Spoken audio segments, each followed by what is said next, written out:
اعوذ باللہ من الشیطان الرجیم بسم اللہ الرحمن الرحیم الصلاۃ والسلام علی رسولہ الکریم اما بعد السلام علیکم ورحمۃ اللہ وبرکاتہ. ویری وارم ویلکم ایوری بڈی. آپ سب کو بہت خوش آمدید. الحمدللہ ہم ایک جو ربیع الاول کی سیریز میں اپنے نبی کی جو بات کر رہے ہیں اس کو ہم بہت دل سے اور ایک بہت خوشی کے ساتھ اس کو ہمیشہ ریکارڈ کرتے ہیں آپ سب کے لیے، اپنے لیے، اصلاح کے لیے. ہماری ہر بات، ہمارا ہر جو ایک سنت کا ایک اظہار ہے آپ کے لیے، وہ یہی ہے کہ انشاءاللہ ہم اس کو اپنی زندگیوں میں شامل کریں.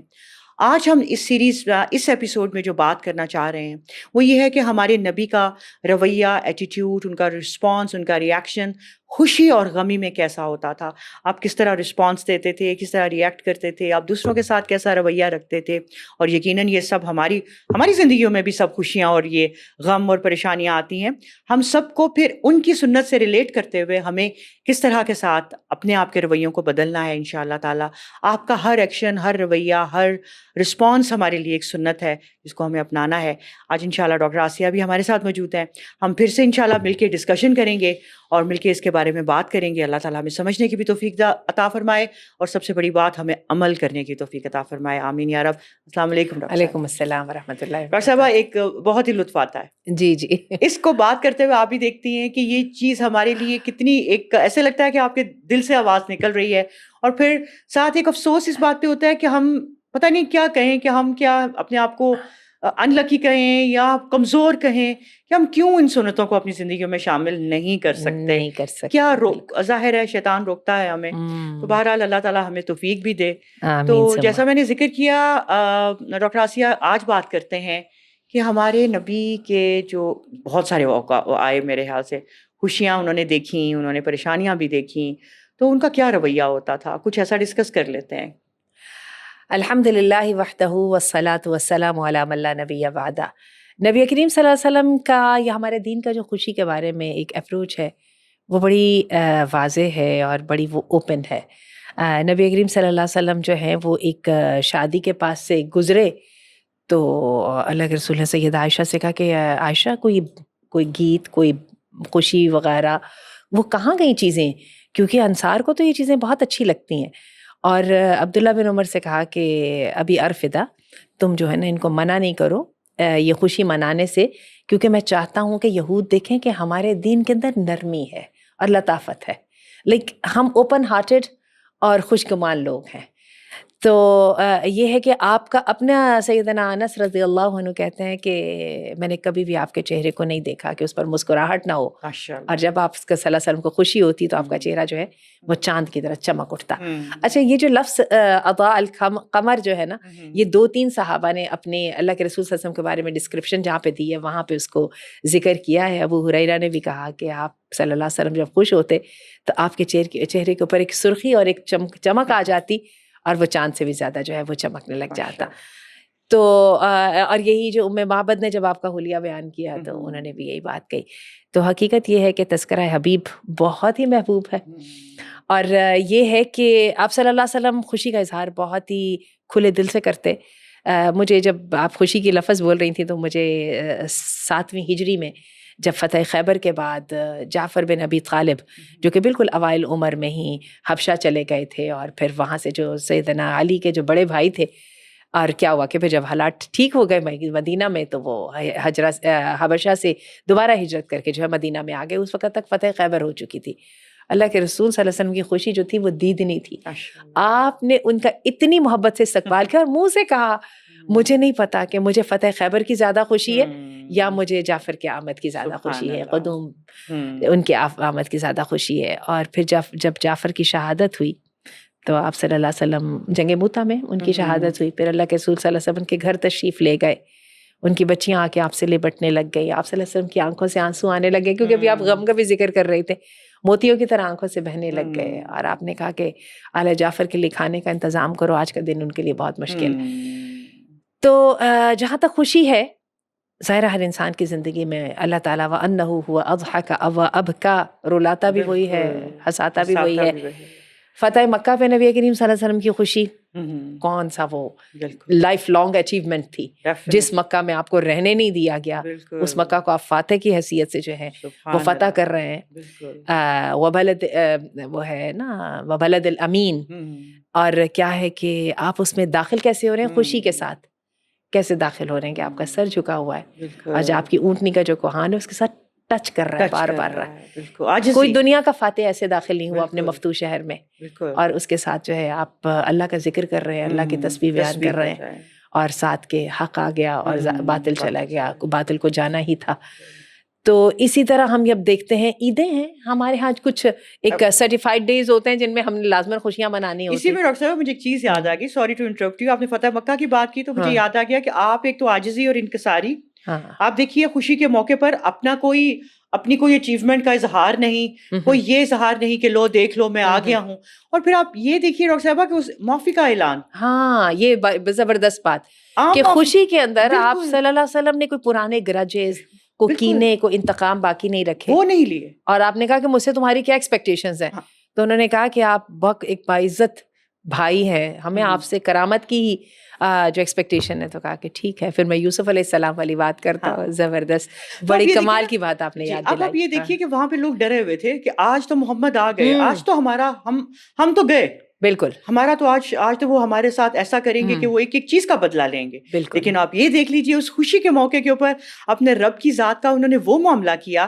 جو کہ کہتے ہیں کہ بدلہ لے سکتے ہو، لیکن اگر تم معاف کر دو تو وہ تمہارے سب سے بہترین. تو معافی تو آپ صلی اللہ علیہ وسلم کی ذات کا حصہ تھی نا، ماشاء اللہ، عفو درگزر. اچھا، تو اسی طرح سے آپ یہ دیکھیے، اب آئیے ہم عام ایام کی خوشیوں کی چھوٹی چھوٹی بات، جو چھوٹی چھوٹی ہماری خوشیاں ہوتی ہیں ان کی بات کرتے ہیں. عید کے ایام ہیں جی، اور اس میں یہ ہے کہ احادیث میں آتا ہے کہ اللہ کے رسول عید کی نماز پڑھ کے آئے تو آپ یتیم بچے کے پاس سے گزرے جو آبویسلی بہت ہی لونلی کھڑا دیکھ رہا تھا. تو آپ صلی اللہ علیہ وسلم نے آ کے اس سے پوچھا تو اس نے بتایا کہ میرے والدین کی شہادت ہو چکی ہے. تو اللہ کے رسول نے فرمایا کہ تمہیں اچھا نہیں لگے گا کہ عائشہ تمہاری ماں بن جائے، میں تمہارا باپ بن جاؤں، اور تم جو ہے میرے گھر چلو اور تم میرے بن جاؤ، یعنی اپنی خوشیوں میں دوسروں کو شریک کرنا. اور پھر آپ یہ دیکھیے کہ ایک بڑی خوبصورت اور حدیث ہے کہ ایک دن اللہ کے رسول انسان کو جب کوئی چیز ملتی ہے تو اس پہ بھی انسان خوش ہوتا ہے. ایک دن اللہ کے رسول بہت بھوکے تھے، اور کیا ہوا کہ ایک صحابی کے باغ میں گئے. انہوں نے جب اللہ کے رسول کو آمد آتے دیکھا تو ان کی خوشی کی انتہا نہیں رہی، بھاگ کے گئے، گوشت بنوایا اور جناب والا اللہ کے رسول کے سامنے پیش کیا. تو آپ صلی اللہ علیہ وسلم نے ایک روٹی کے اوپر تھوڑا سا سالن رکھا اور کہا کہ جا کے فاطمہ کو دو، ان کے گھر میں کئی دن سے فاقہ ہے، اور ساتھ آپ نے ٹھنڈا پانی پیا اور اس کو کھانے لگے اور کہا کہ وَلَتُسْأَلُنَّ يَوْمَئِذٍ عَنِ النَّعِيمِ، تم سے ضرور سوال کیا جائے گا اس دن ان نعمتوں کے بارے میں.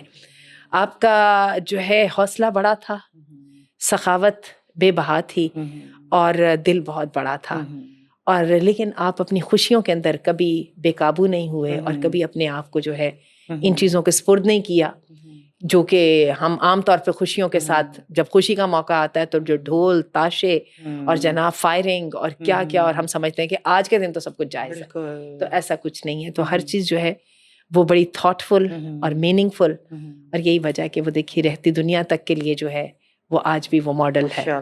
تو اس میں آپ یہ دیکھ لیجیے نا کہ جیسے عید الفطر میں فطرانے کا کہا گیا ہے کہ عید کی نماز سے پہلے فطرانہ ادا کرو تاکہ جو لوگ ایسے ہیں جو خوشیوں میں شامل نہیں ہو سکتے ان کے اندر یہ خوشی آئے، ان کے گھر میں کچھ کھانا آئے اور وہ بھی اس دن کچھ اچھا کھانا کھا سکیں. بالکل بالکل حکمتیں دیکھ لیں ہمارے مساکین شریک ہو چکے، مساکین شریک ہو جائیں اور وہ بھی اس دن کچھ اچھا کھانا کھا سکیں. اسی طرح آپ عید الاضحیٰ کا بھی دیکھ لیجیے کہ جب ہماری گوشت کی تقسیم ہوتی ہے تو ایک حصہ جو ہے وہ سب کے سب ان لوگوں کے لیے جاتا ہے. سبحان اللہ، یہ اللہ کی تقسیم اور یہ جو ہے ڈیفینیٹلی. اسی میں خوشی کے وقت پہ ایک آپ صلی اللہ علیہ وسلم کی خوشی کا اظہار یا آپ کا ایک مجھے ایک چیز یاد آ گئی ڈاکٹر آسیہ، کہ جیسے آپ صلی اللہ علیہ وسلم حضرت عائشہ رضی اللہ عنہا کے ساتھ دوڑ لگایا کرتے تھے، ریس لگایا کرتے تھے. مطلب اپنی خوشی جب وہ خوش ہیں گھر میں تو وہ اپنی ازواج کے ساتھ بھی اس کا اظہار کیا کرتے تھے. تو ایک دفعہ کہ آپ نے جب حضرت عائشہ شادی کے شروع میں بہت دبلی پتلی تھیں تو وہ انہوں نے ریس لگائی تو حضرت عائشہ آپ صلی اللہ علیہ وسلم سے جیت گئیں. تو کچھ عرصے کے بعد ہی جب حضرت عائشہ رضی اللہ عنہا کا جب جسم کہا جاتا ہے کہ تھوڑا سا بھاری ہو گیا تو پھر ریس ایک دفعہ آپ صلی اللہ علیہ وسلم ان کے ساتھ لگائی تو وہ آپ صلی اللہ علیہ وسلم جیت گئے. تو انہوں نے بڑے ایسے کہا عائشہ آج کی جیت اس ہار کا بدلہ ہے. ایسا ہی مطلب ہے. میں کہتی ہوں کہ کیسی ایک سبحان اللہ. خوبصورت ایک چیزیں ہیں کہ جو یہ نہیں ہے کہ ہم یہ سمجھتے ہیں شاید کہ ہماری ہم خوشیوں کا اظہار بڑا ایک مرد کو کس طرح رہنا ہے, اور ہم سب آپ کی سیرت سے یقیناً یہ سب کچھ جانتے ہیں. تھوڑا سا یہ تو تھا چلیں کہ ہم نے اچھا ایک سیکھا ایک بات کو کہ ہمیں ایک بڑی متوازن اور ایک بہت ہی خوبصورتی کے ساتھ دوسروں کو اپنی خوشیوں میں شامل کرتے ہوئے جو ہے ایک خوشی کا اظہار آپ صلی اللہ علیہ وسلم کیا کرتے تھے. اور آپ کے چہرے کی خوبصورتی تو پہلے ہی بہت تھی, جو کہ بہت اور بڑھ جایا کرتی تھی, بالکل ایسا ہی. اس میں کوئی شک ہی نہیں ہے. اللہم صلی تو وسلم لیکن علی اب آپ یہ نبینا دیکھ لیتے محمد. ہیں کہ غم بھی تو آپ کی زندگی کے اندر بہت آئے, بلکہ آپ کی تو ذات ایک ایسی تھی کہ جنہوں نے غموں میں پریشانیوں میں بہت زیادہ وقت گزارا. ڈے 1 سے لے کے جیسے آپ کی تکذیب ہوئی, یہ تو باتیں میں کہتی ہوں کہ لمبی اتنی ہے کہ آپ کرتے ہی چلے جائیں. جس طرح شروع میں ہی جیسے وہی کے بعد آپ کی تکذیب شروع ہو گئی, کوئی مان نہیں رہا, کوئی جو ہے نا وہ کس طرح کے ساتھ وہی آنا رک گئی. سب سے پہلی آپ کو پتہ ہے کہ وہ بھی کتنا ایک خوبصورت ایک واقعہ ہے کہ پہلی وہی کے بعد وہی آنا رک گئی. آپ کے اندر ایک اضطراب پیدا ہو گیا کہ وہی کیوں نہیں آ رہی دوسری. تو اس میں بھی کیا حکمت تھی, آپ نے پھر وہ پریشان ہو گئے, پہلے تو وہی سے پریشان ہوئے, پھر اس کے بعد جب سکون آیا پتہ چل گیا تو پھر دوسری وہی کے لیے پریشان ہونے لگ گئے کہ کیوں نہیں آ رہی. چلیں انشاءاللہ اس کے بارے میں تھوڑا ڈسکس کرتے ہیں. کچھ چیزیں آپ کے ذہن میں ڈاکٹر صاحبہ آپ اس کو شیئر کیجئے جو میرے ذہن میں آتی ہیں, انشاءاللہ دونوں اس کو چیز کو لے کے تو چلتے ہیں. ہم نے پچھلی جو بات چیت ہے اس کے اندر ذکر کیا تھا اپنا جنگ بدر کی رات کا بھی. بالکل وہ آپ کو یاد ہوگا جب ہم نے کہا کہ اللہ کے رسول نے بہت بے قرار ہو کے اپنے رب سے دعا کی, اور اس کے ساتھ ہی پچھلی ڈسکشنز میں ہم نے سفر طائف کا بھی ذکر کیا تھا, جس کے بارے میں آپ نے فرمایا کہ اتنا مشکل وقت میرے پر کبھی نہیں گزرا. اچھا, اس کے ساتھ ہی اسی کو میں تھوڑا سا ایکسٹینڈ کرتی ہوں. آپ یہ دیکھیں کہ شیب ابی طالب میں 3 سال, بالکل آج ہمارے سامنے جب غزہ کی ہم دیکھ رہے ہیں نسل کشی بھی, اور وہاں پر جس طرح سے لوگوں نے ان کو ایک طرف کر دیا ہے اور ایک طرح سے اوپن جیل کے اندر رہ رہے ہیں, اور جہاں پہ تعذیب اور مجاع اور ہر طرح کی جو ایگزیکیوشن کا جو کوئی بھی ہتھیار ہے وہ ان پر استعمال ہو رہا ہے, اور اس کے اندر ساری دنیا کے اقوام کسی نہ کسی طریقے سے شریک ہے ان نہتے فلسطینیوں کے اوپر. تو اس کو دیکھ کے تو پھر ہمیں یاد آتا ہے کہ اللہ کے رسول نے یہ والے جو سال ہے 3 سال ایسے اس طرح گزارے ہوں گے, 3 سال گزارے تھے. اور 3 سال کے اندر یہ ہے کہ مکہ والے آپ سے بات کرنا تو کجا, آپ صلی اللہ علیہ وسلم اور آپ کے ساتھیوں کے ساتھ کوئی لین دین نہیں کرتے تھے, کوئی شادی بیاہ کا تعلق نہیں ہوتا تھا. اور احادیث میں آتا ہے کہ رات کو بچوں کی بھوک سے جو رونے والی آوازیں ہیں وہ مکہ والوں کو سونے نہیں دیا کرتی تھی. اور آپ یہ دیکھیے کہ اس کی یہ کیفیت تھی کہ اس میں ابو طالب کو بھی یہ برداشت کرنا پڑا, کیونکہ مکہ والوں نے ان کو الٹیمیٹم دے دیا تھا کہ یا تو اس کو روک لو ورنہ تم بھی جاؤ. بالکل. اور دوسری بات ہے سیدہ خدیجہ جیسی جو رئیس زادی تھی وہ بھی آپ کے ساتھ تھیں اس تکلیف کے اندر. اور پھر یہ ہے کہ 3 سال کے بعد پھر مکہ والوں کو ہی شرم آئی, اور انہی کے بھائی بندوں نے کہا کہ کیا ہو کیا گیا ہے, ہمارے جیسے ہمارے بھائی بند اور اس پریشانی میں وہ مبتلا ہے, اور صرف اس بنا پہ کہ نظریے کا فرق ہے تم ان کے ساتھ یہ سلوک رکھ رہے ہو. تو شرمندہ ہو کے پھر ان کو واپس آنے دیا. واپس آ کے کون سا اچھا وقت آیا. صحیفہ بھی تو دیکھیے نا, صحیفہ کیسے اللہ نے کیسے مدد کی. وہ صحیفہ جو خانہ کعبہ کے اندر انہوں نے لٹکایا ہوا تھا اس کو کیسے دیمک یا کیڑے نے کاٹ لیا, کہ جس میں محمد نام رہ گیا, اللہ کا نام رہ گیا, اور باقی سب کچھ وہ کیڑا کاٹ گیا. وہ ختم کھا گیا, بالکل وہ کھا گیا اس کو, پیپر کو بھی کھا گیا. تو وہ ان کو آئی حیا آئی, اور وہ پھر ان کو نے نکالا باہر. اور وہ لیکن اب اس میں بھی یہ دیکھیے نا کہ یہ آپ صلی اللہ علیہ وسلم کی ڈگنیٹی بھی دیکھیے, اللہ پہ توکل بھی کم نہیں ہوا. یہ نہیں کہ وہ اس وقت ایک ولولہ مچا دیا جائے, یا مسلمانوں کا بھی رویہ دیکھیے کہ آپ نبی ساتھ ہیں تو وہ ان کی استقامت, اور آپ جیسے آج غزہ کا ہے. اچھا, ایک شخص بھی جو ہے اللہ کے رسول صلی اللہ علیہ وسلم کا ساتھ چھوڑ کے نہیں گیا, ان کے پاس آ کے بیٹھ کے اعتراض نہیں کر رہا کہ کون سا دین آپ نے ہمیں دے دیا کہ ہم اتنی مشکل میں.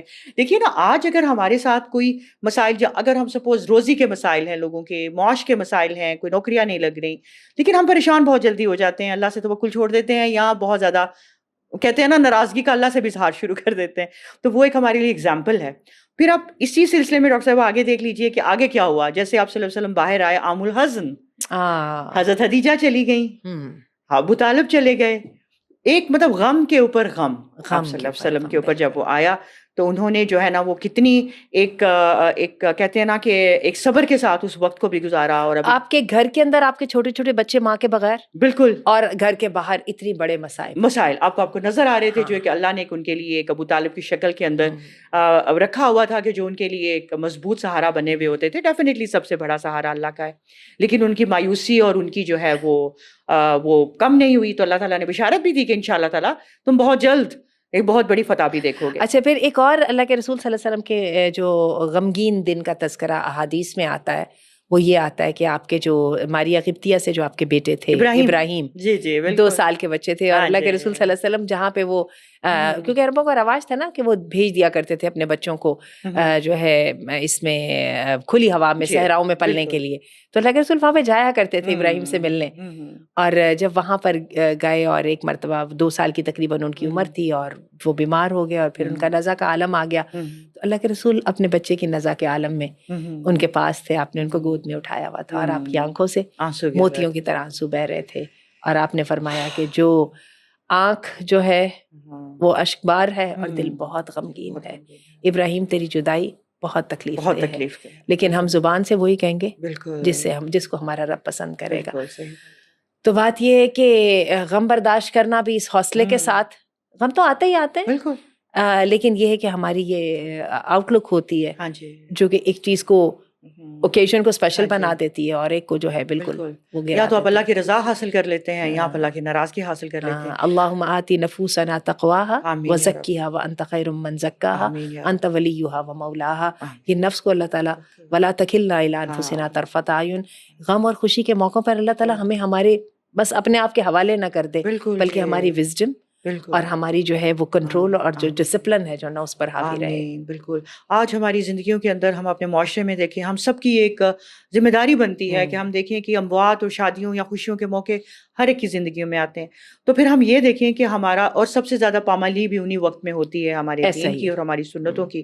تو ہم یہ دیکھیں کہ ہر چیز کو ہم فراموش کر جاتے ہیں. وفات کے وقت پہ آپ یہ دیکھیے خرافات کتنی ہمارے، یا اپنے سینوں کو پیٹنا، یا آپ اپنی اتنی آوازوں کے ساتھ رونا اور بین کرنا اور اللہ پہ اعتراض اٹھانا کہ یا اللہ تو اس کو کیوں لے گیا اور میں اس کی جگہ کیوں نہ چلا گیا، اس کی تو عمر ہی نہیں تھی. یعنی کہ اللہ کے فیصلوں پہ ہم ایسے ایسے الفاظ کہہ جاتے ہیں.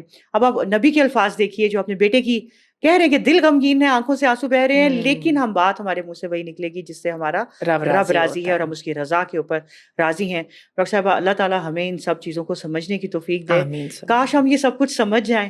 اور ہم اپنی زندگیوں میں اصلاح مشکل نہیں ہے، صرف شیطان ہے جو ہمیں کرنے نہیں دیتا. تو یقیناً ہم لا سکتے ہیں. یہ باتیں ہمیں موٹیویٹ بھی کرتی ہیں. تو اس کا ایک بہترین طریقہ یہ ہوتا ہے کہ ہمیں اپنے نبی کی بات کثرت سے سنتے رہنی چاہیے. ایک کانوں میں آپ کی بات پڑتی رہتی ہے، حدیث کے ساتھ اور سنت کے ساتھ محبت، تو ہماری محبت رہنی چاہیے. بالکل. ایک قرآن کے جس طرح ہمارا مطالعہ ہماری زندگیوں کے ساتھ ساتھ ہے، اسی طرح حدیث اور سنت کا مطالعہ بھی ہماری زندگی کے ساتھ ساتھ رہنا چاہیے، چاہے وہ سننے کی شکل میں ہو یا ایک کتاب کے پڑھنے کی بھی شکل میں ہو، یا ہم کسی علماء کی ہم کلاسز کو اٹینڈ کریں، یا ہم کسی بھی طریقے کے ساتھ سنت کے ساتھ لگے رہیں.